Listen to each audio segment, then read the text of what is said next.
Hey there, people. I would say that I got tired of playing Skyrim, but we all know that's not the case. More like the world is getting tired of hearing my voice, which means I can play whatever I want, and no matter how good or bad my videos are, nobody will watch. So I'm doing what I want. I'm making mac and cheese, and nobody can stop.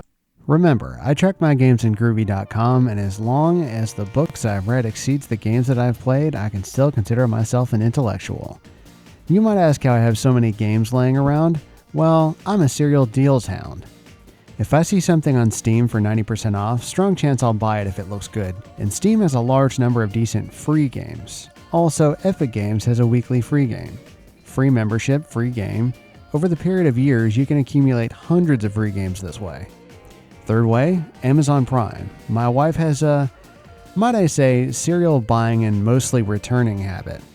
I leech off the Amazon family plan by getting hundreds more free games. I know, Amazon is an evil corporation, but everything's an evil corporation nowadays. And a lot of the games you get from it get sent to GOG and Epic anyway. There also used to be a way to get GOG games for free, though I guess here's a list of free games. I do appreciate there are a lot of old games only available on GOG, and Humble Bundle is a good place to start. Also, there's itch.io or itch.io for small indie games. And don't forget ROM hacks and mods if you love a game and just don't want to move on. You just use these services and you wait and accumulate games. And if you can't find a game any of these ways... Have you ever considered piracy? The first game is not free or cheap. Last year I had a period where I played Baldur's Gate 3. I never actually finished it. Because Act 1 is so huge. Now that's not a dig on the game itself. It's probably one of the best games I've played in a long time. And I have an idea for a standalone video for it as well. Here's what I gotta say about Baldur's Gate 3. They said turn-based was dead. The industry said Baldur's Gate 3 shouldn't be a new race standard for RPGs. Here's my question. Why? When Usain Bolt runs a 100-meter dash in 9.5 seconds, all future 100-meter dash runners are then compared to his record.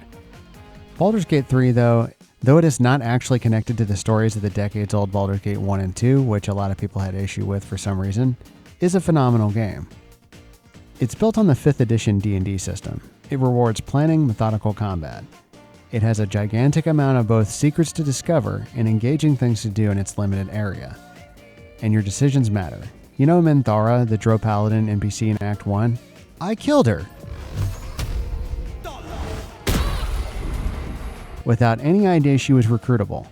Also, there are a number of different ways to approach Act 1, and I still missed a ton of stuff, which is why I've still not been able to get to Act 3. Basic rundown, you create a character and recruit an ensemble cast of other characters, each with their own backstories, wants, strengths, and weaknesses. Typical ensemble cast RPG fare. I chose to recreate my first 5th edition character, Drake Hightower, the original Enraged Bard, which I feel is an excellent choice. He's a support character and healer for the big badasses like Karlach, Lae'zel, Will, Asterion, Shadowheart, etc. Also, for any Forgotten Realms or Baldur's Gate 1 and 2 fans out there, there's a couple of cameos in Minkskin Boo and Jaheira. You can also recruit hirelings to round out your party, which I got a mod that allows me to make my hirelings like I make my main character. I'm not sure why this wasn't in the original game. Missed opportunity right there. But that is why we mod. 10 out of 10 would finish eventually. I didn't think. You perceive quick-fire gusts of embarrassment, trepidation, and finally, elation. Look here! Rank malodorous pustule. Your head's empty as a debtor's purse. Case of Cud. Quud? No, it's Cud. Case of Cud is, well, it's a ride, an experience. Let's start with what I know. It's a top-down 80s style single-character RPG. The weirdness, the graphical style, the non-hand-holding, it's all very 80s. Reminds me of early Ultima games. It's described as science fantasy roguelike epic with retrofuturism, intelligent plants, psionic abilities, mutants, robots, gunslingers, and hey, so the first enemy I saw was a frog currently engaged in psionic combat against an unseen attacker. He died, and no further explanation was given. I died several times, but I made it the farthest with a mutant gunslinger with regeneration. I would keep my distance, let my man opener tank while I stand back and shoot. Things really started to go downhill when a random, whatever that was, murked my man opener. I love that name, by the way. The real premise here is you create a character. It's a very feature-deep character creation system. Pick your starting location, and you do quests, explore the world, etc., just like any RPG. You travel the overworld and have a percentage chance to get lost, where you have to fight your way out until you find your bearings. Being a roguelike, in classic mode, it emphasizes playing until you die with no save points, then just starting again, trying a new build, playing smarter, playing better. There's also a daily challenge wherein they drop you in a crazy situation with an out-of-left-field character build. I feel like I could get into playing this game for a good while.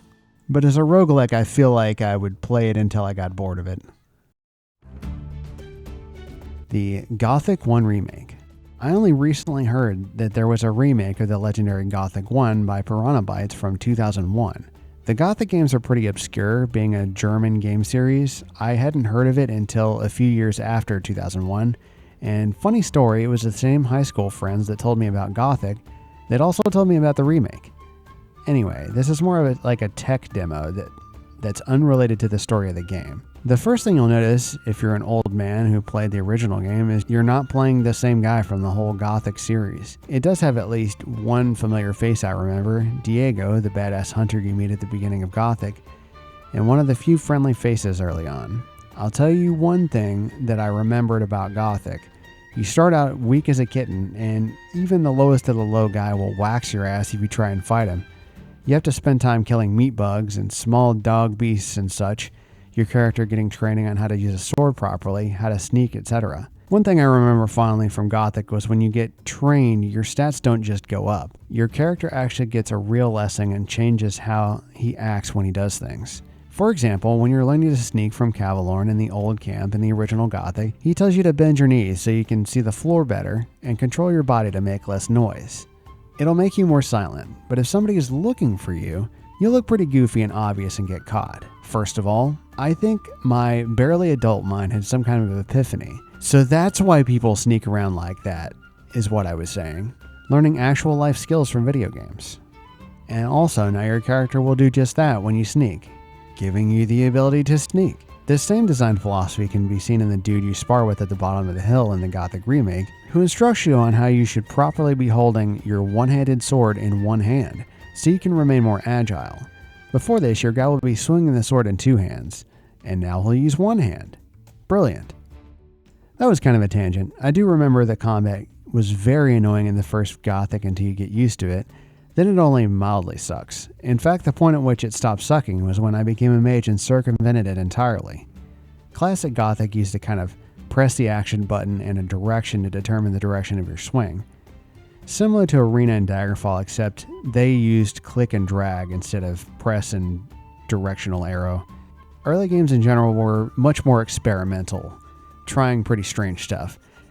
That is one thing about the corporatization and standardization of games being a modern billion-dollar industry. We've pretty much nailed down standardizing basic quality of life features in games, like not having to pretend I'm using a Nintendo Wiimote on a WASD keyboard. So Gothic 1 Remake demo has the typical high-fidelity Unreal Engine graphics with all sorts of shading and polygons with 10 million triangles per square inch. Diego's wrinkles look hyper-realistic. Of course, it still seems to have the bones of the old Gothic, what with my guy still running like a dweeb. And the combat is still slow and unforgiving. Planned release is in June of this year, and honestly, I'm excited. Deepest Sword is a short, challenging physics platformer. Want to know what's so challenging about it? A platformer where you can't jump. Your only method of getting over the game's platforms is by rotating your starts small and gets bigger greatsword. At the beginning, you could call it a not-so-great sword. Oh, brother, this guy stinks! And make it to the dragon and attempt to stab her in the heart. And yes, this is entirely played for laughs. I have in my notes, include this game if only for the fan art. Best part, this game is entirely free. I finished it in about 45 minutes. And oh god, is it insanely frustrating.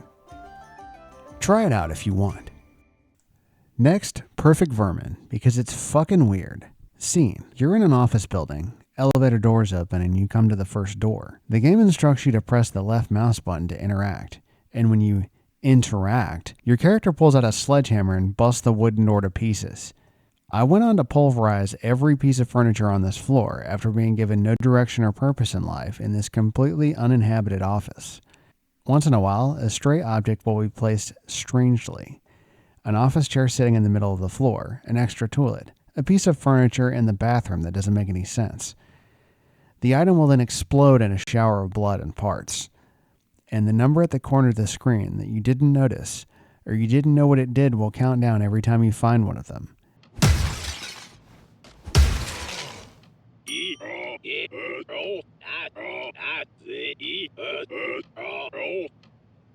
When you're done with the first floor, a strange, middle-aged office man will tell you to do it again, this time with a timer. And the game goes on from here, the floors getting increasingly distorted and things getting more and more alien as you go on, your tasks getting more and more impossible to complete. The office men becoming more and more diseased as you do. Sooner or later, you get the feeling that this game is a metaphor for something much darker. Maybe his body is the building, and you're a chemo treatment, smashing everything, even the useful furniture as you go. You reach a point where you can't possibly finish the floor. It's clear you were never meant to win from the beginning. You were just delaying something inevitable. With the amount of no smoking signs, I would guess that this is lung cancer. And then you come to a doctor's office. He's got weeks to live, but he keeps saying he's gonna treat it later. His legacy is on the line now, and then the game abruptly ends. Oh yeah, and for some reason, Perfect Vermin, if you're connected to the internet, just crashes after 1 minute. So just turn off your Wi-Fi if you want to play this game.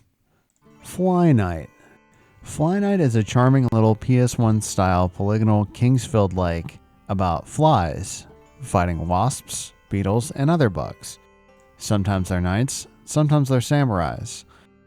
It's got locational damage, blocks, and different weapons you can use in different situations. It's got the vast underground to explore, lots of enemies to fight, janky first-person platforming, and best of all, it has fishing. This is one I played for only a few hours, but I feel like I just scratched the surface.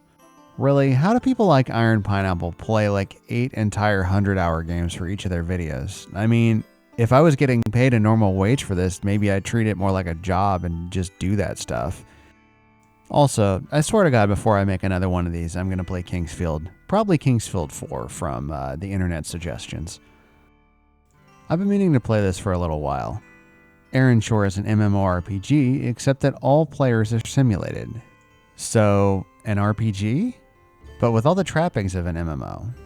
People say things like LFG and PST. There's a chat box in the corner with people asking for help and advice and to party up. It's very grindy. Simulated players abound. They're in guilds. It has tab targeting and auto attack and a hotbar. You pick a class and a race and design your character with very minimal customization, just like an old MMO. Kind of reminds me of old school RuneScape in the look of it. I picked a paladin, which I didn't really get far enough to see if there's any cool shield throwing or anything, and you're off. You go in quests. It really comes off as somebody's fun project. If it didn't have literally everything I hate from MMOs, then I might be compelled to play it further. But after a few hours, I feel like I'm killing the same wolves and ghosts and such, just like an MMO. The simulated parties are actually pretty cool though. You invite any simulated player you see to a party, and they say things that a real person would, but they always join you. And you can invite players a few levels above you and totally wreck stuff when you drag them into low-level dungeons that they didn't want to come to, but they're not real people, so they can't say no. Oh, who could forget the friends we made along the way like Sparkles and Dancer? Say, I wonder if they're going to cease to exist once I quit the game. Are they procedurally generated or are they stock characters? Like, will I ever see Sparkles again? You know, that kind of fills me with existential dread. As odd as this might sound, if I could do LAN, online or local co-op, the game would be a lot better. Or if it was an actual MMO. What made old MMOs fun was not their stellar gameplay. It was the ability to play with friends, or to make new friends online. In fact, most MMOs, especially old ones, are designed to keep you playing for as long as possible without adding value, just making you grind or making you compete for the same resources for longer. And what keeps you coming back is the community, which I feel like a lot of modern MMOs have kind of missed the point here. And this game also kind of missed the point, but it is interesting, and there's a free demo, so you can check it out and see if it tickles your fancy. I think the full game just got an update too. Speaking of MMOs, I'm gonna let you in on a little secret about myself. My wife and I met playing World of Warcraft. You know, in the early 2000s. We played the original game. Then we went on to play Burning Crusade and a little bit of Lich King before I joined the Navy. Anyway, she got an itch in November or December time frame and decided she wanted to download a copy of WoW Classic. After much convincing, I've said in the past I have no desire to play MMOs ever again, she got me to play with her. Of course, she recreated her mage that she plays whenever she plays a game. I tried a new class. Well, new in that I hadn't played a druid in Classic WoW. I have played one much more recently. We actually come back and play retail once in a while. Last time was Shadowlands, which is a little while ago. Side note, one of the main characters from my books is based on one of my WoW characters, Nasari. So we leveled up to 60, which is the maximum level for Classic WoW, with the possible intention of getting on the transition between WoW Classic and Burning Crusade Classic. We got to level 60. I did some PvP and started solo hunting and killing devil sores once I hit level 60 to gear up. Because the gearing for druids, for feral druids in Classic WoW was pretty garbage. They pretty much shoehorned most classes into one role, and for druids that was healer. And then she abruptly quit. It's crazy, my least favorite thing was leveling up in WoW. My most favorite thing was the community and the end game and gearing up. And now because we're not on early dial-up, we actually have, fiber optic 100% everywhere. PvP is possible. Although most of that was just rushing through Alterac Valley the maximum number of times. I do play Alliance. Here's my advice if you ever get the urge to play World of Warcraft. Turn the game off and go play soccer or something. Or maybe go play another game. I now remember just how grindy and unforgiving vanilla WoW was. And Classic has a few quality of life upgrades on it. Like, Group Finder for Dungeon was not a thing back in the old days. And there are settings and add-ons and knowledge that wasn't available in the days of the original WoW. It's that speedrunning culture. We've gamed out things to the nth degree, unlike how MMOs were played in the old days. I hear people have been clearing the last bosses in the biggest raids in like under 30 seconds with their min-maxing. There are some buffs that last such a short amount of time, but they're like a huge trade-off. But if the fight only lasts 30 seconds, then blow all your cooldowns. That would have been completely unheard of in the old days. Anyway, I guess the real original WoW is a product of a bygone era. I do want to shout out Turtle WoW here. They are a large, well-known private server. With the courage to make a Classic WoW private server and change some of the fundamental things about the game. Added new class race combinations and new races and new zones. And then they sent a letter to Blizzard asking if they could license their product. I don't know if that's courage. It might be a little bit of stupidity, since I believe Blizzard Entertainment is serving them a cease and desist. Private servers are wild, man. Maybe I'll make a whole video about them because there are a lot of dead MMOs that have been revived by private servers. Blizzard tried to do something similar. It's like that season of Discovery that Blizzard did a while back that I completely missed out on. It was a cool idea. It had like tanking warlocks and tanking rogues. Anyhow, WoW Classic is free with a 1-month subscription to retail. You don't even need to buy the full version of the game. Cannot suggest, even though I know some of my friends still play it. Greed and Darkness is a dark, pixelated first-person dungeon crawler that uses lighting, sword fighting, sound, and horror ambiance to build quite the nerve-wracking experience. Your goal is to pay 10,000 gold to escape the dungeon. And you gotta find it. When your time runs low, a giant hand will come and kill you. There's a bed for you to rest in, but that's pretty much the only respite in this game. I was a huge fan of dungeon crawlers back in the days when they were much more popular. This is of course not a Wizardry or Ultima wherein you'd build a whole party and most of the challenge would be in the preparation and building of a party. Here, the challenge lies between navigating the dungeon, solving small puzzles, working within the time limit, and thinking on your feet. At the beginning, you only have a torch, and you have to avoid the guards. But then you get a sword, and you can fight them. but there are whole sections where you have to give up your sword by putting it in a pedestal. Honestly, I like the minimalist approach. You're no action hero, but you can scrap, you can solve puzzles.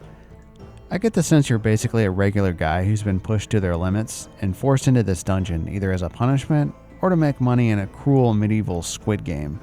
Funny thing is, the original game was made in about 2 weeks, and they spent a lot of time fleshing out the game, removing bugs.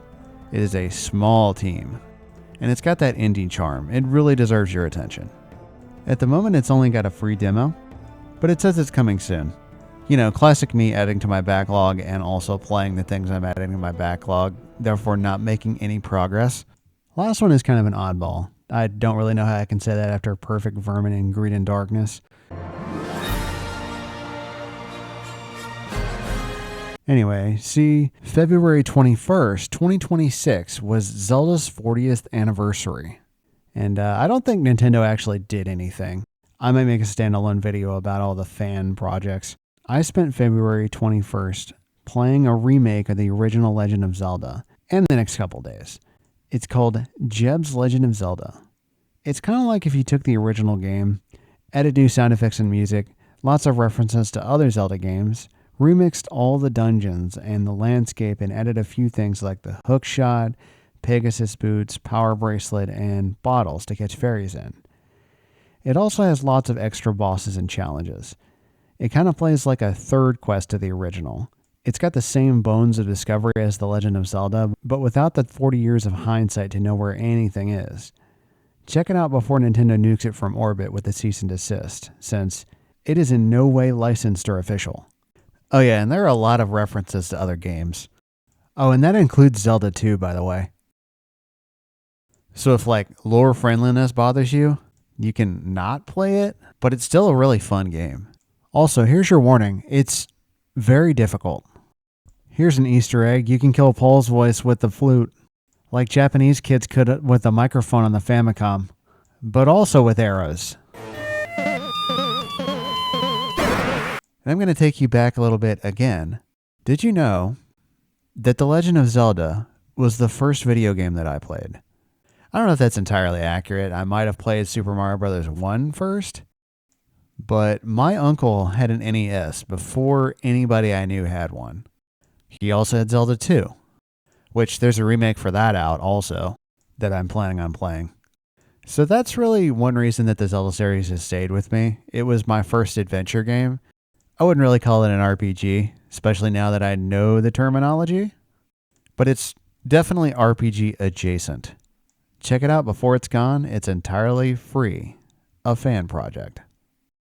Anyway, that's all I really got today. For next time, a short list I'm looking at is Sword Hero, Juice Galaxy, which I played a long time ago and I want to play again, Path of Exile, Questmaster.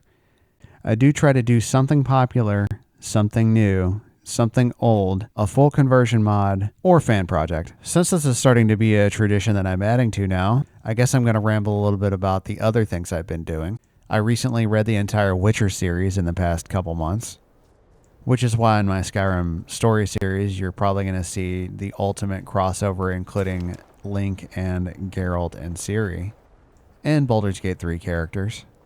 YouTube is making a lot of changes to the algorithm, most of which are pretty bad, especially for small creators, which I think I will always be. But I think I am going to pivot towards things like video essays and more general audience type stuff, while still once in a while doing a story episode. I tried making a second channel, didn't really go very well. I might even post that video on this channel. But anyway, that's all I have to say. So long and thanks for watching.